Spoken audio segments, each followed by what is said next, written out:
under wraps, Tyler. I am here at the Mercedes-Benz headquarters with Dmitry Zalakis, who is the president of Mercedes-Benz USA. Let's do this. Let's take off the wraps on the EQS Absolutely. and show everybody what you just officially unveiled within the last hour. This is a sedan that people are going to look at and they're going to say, all right, I definitely see Mercedes-Benz here, but perhaps I'm a little bit surprised at every feature that is in here, and we're going to go inside in just a little bit. What are you shooting for with the EQS? I think here's the first Mercedes electric. So electric now has its Mercedes, and it does not have any Mercedes, it has an S-Class. S-Class stands for our flagship, and now on the electric era, we have our flagship, the EQS. Do us a favor, take us inside here, especially as you open the door here. Note this, Tyler, watch this. The door opens itself. Dmitry, hop in, and we want to come around the car and give people some perspective. On the inside, you have gone above and beyond in terms of what you're expecting for communication and infotainment. Tell us about the MBUX hyperscreen here, because I think people, they've seen some pictures. This is one of the innovations that the EQS is bringing, and I think it's fascinating. This is blowing minds. It's the hyperscreen, 56-inch dashboard. The entire dashboard, basically. And has 3 individual screens, each one capable of infotainment, navigation, and especially for the co-driver, you can have emails, films, whatever. Now, you know some people will look at this right here and they'll say, if a movie is playing here, I don't want the person driving watching it. How do you keep that from happening?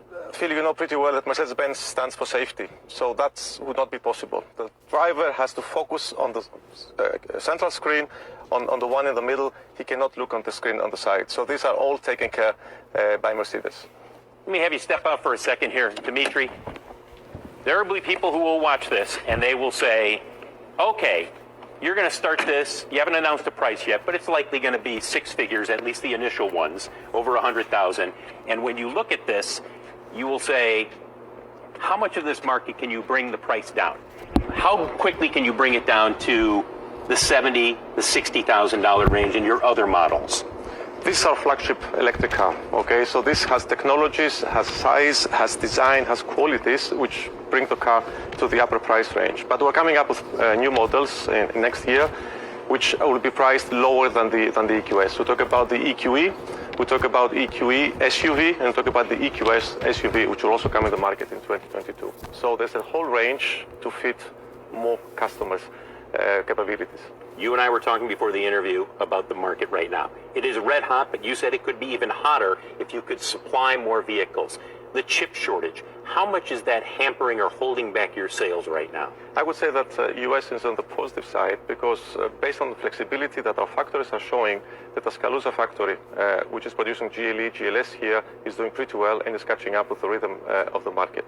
But definitely we have a lot of work behind us because the shortage is a headache for the whole industry. Does it continue into the fall? Do you expect it continuing to the end of this year? When do we finally say, okay, we're seeing the supply that the automakers want to build?